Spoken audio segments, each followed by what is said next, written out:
gas laws and gas relationships. So there are three different relationships that you're going to need to know for gas laws. The first one is Boyle's law. Boyle's law is looking at the relationship between pressure and volume. So pressure and volume are inversely proportional. So what that means is when one goes up, the other is going to go down. So if we're looking at this image here, we can see that as the volume is large, the pressure is small. Remember, pressure is defined as how many times the molecules hit the sides of the container. So if we have a larger volume, these molecules will hit the sides less often, so we have lower pressure.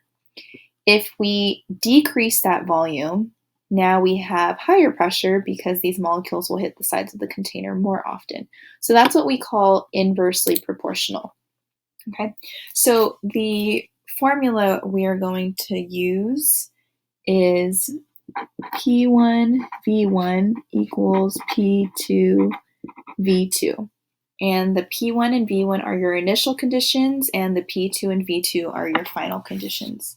So here's my first example. A gas occupies 4.31 liters at a pressure of 0.755 atm. Determine the volume if the pressure is increased to 1.25 atm. So the first thing that I'm going to do is list my variables. So P1, V1, P2, V2.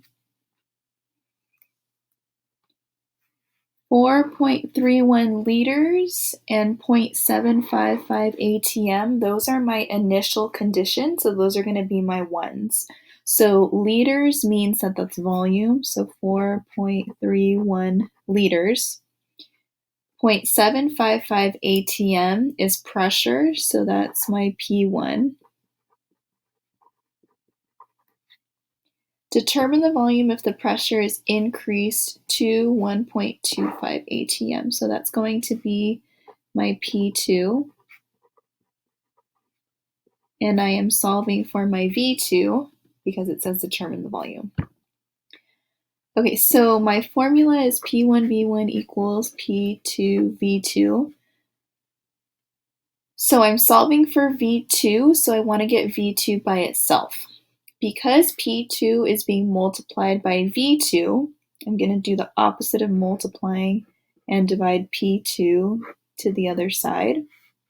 So that cancels out P2 on that side, so therefore I'm left with P1V1 over P2 is equal to V2. Okay, now I can plug all of my numbers in. So V2, I'm just going to flip this over so I have V2 on the left side. So we have P1, which is 0.755 atm, times V1, which we said was 4.31 liters, divided by P2, which is 1.25 atm. And then we just multiply those two numbers and divide it.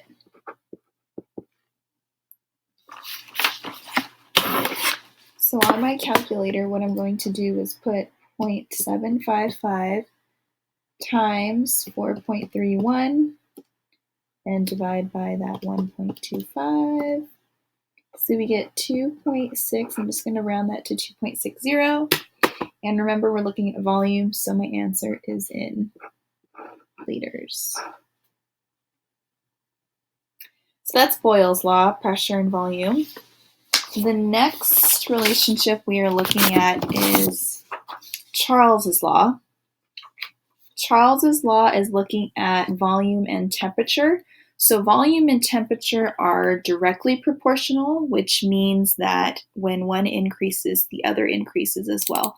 So if we're looking at this image here, we can see that the volume is smaller at first, but once the temperature is increased here, the volume also increases. So what that formula looks like is V1 over T1 is equal to V2 over T2.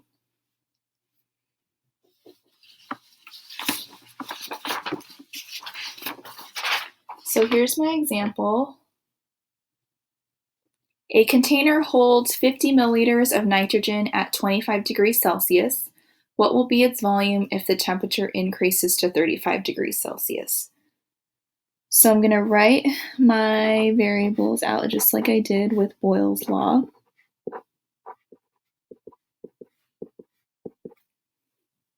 A container holds 50 milliliters of nitrogen at 25 degrees Celsius. So 50.0 milliliters is my V1, and 25 degrees Celsius is my T2. Now, the one thing that you really have to make sure that you remember is to convert Celsius to Kelvin. This formula will not work if you do not have Kelvin as your temperature. So in order to convert Celsius to Kelvin, remember we just add 273, and that will give us 298 Kelvin. Okay, you have to convert this to Kelvin. Again, temperature always has to be converted to Kelvin. So the question is asking for volume.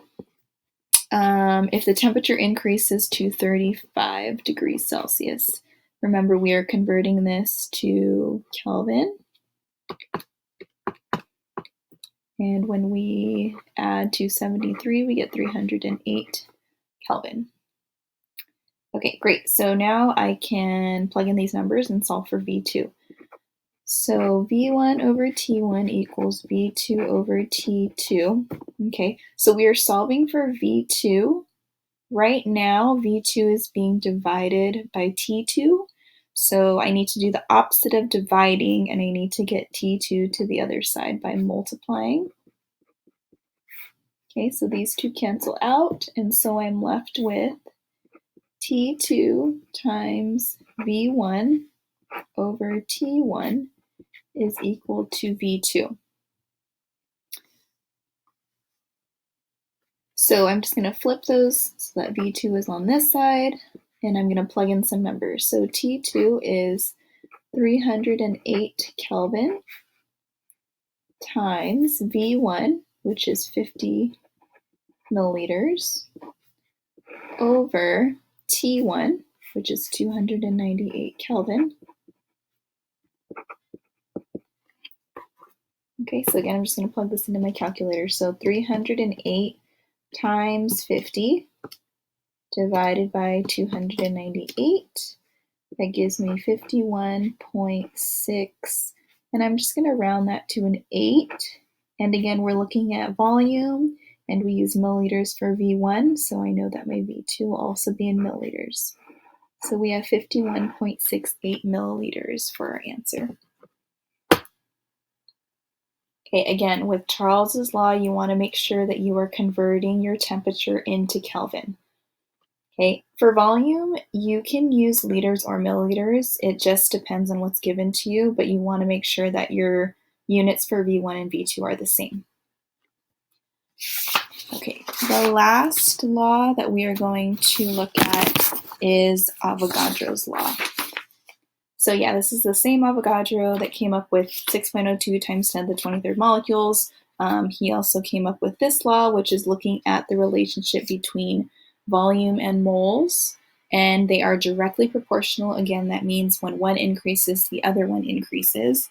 And we can see that in this picture here, and you can also think about it with a balloon. If you blow in more air into a balloon, the volume is going to expand, right? Just makes sense. So the formula for Avogadro's law is V1 over N1 is equal to V2 over N2.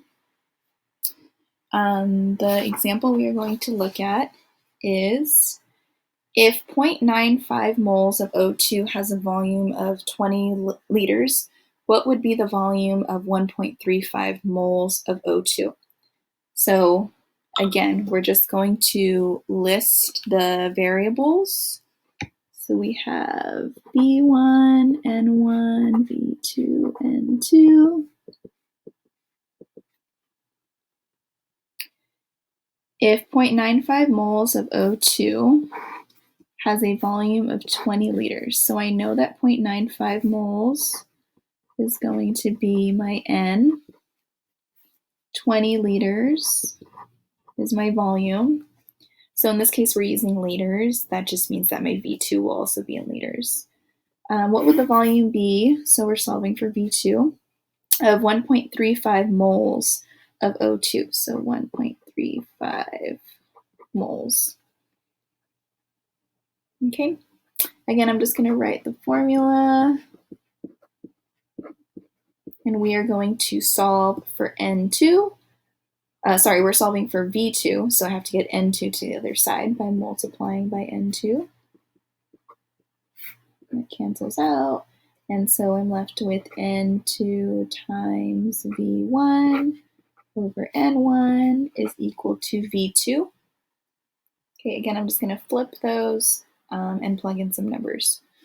So V2 is equal to N2, which is 1.35 moles, times V1, which we said was 20 liters, divided by N1, which is 0.95 moles.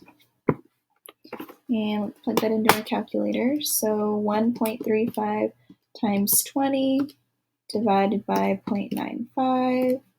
And V2 is equal to 28.42. Okay, now remember I said earlier, volume is in liters, so that means my answer will be in liters. 28.42 liters is the answer.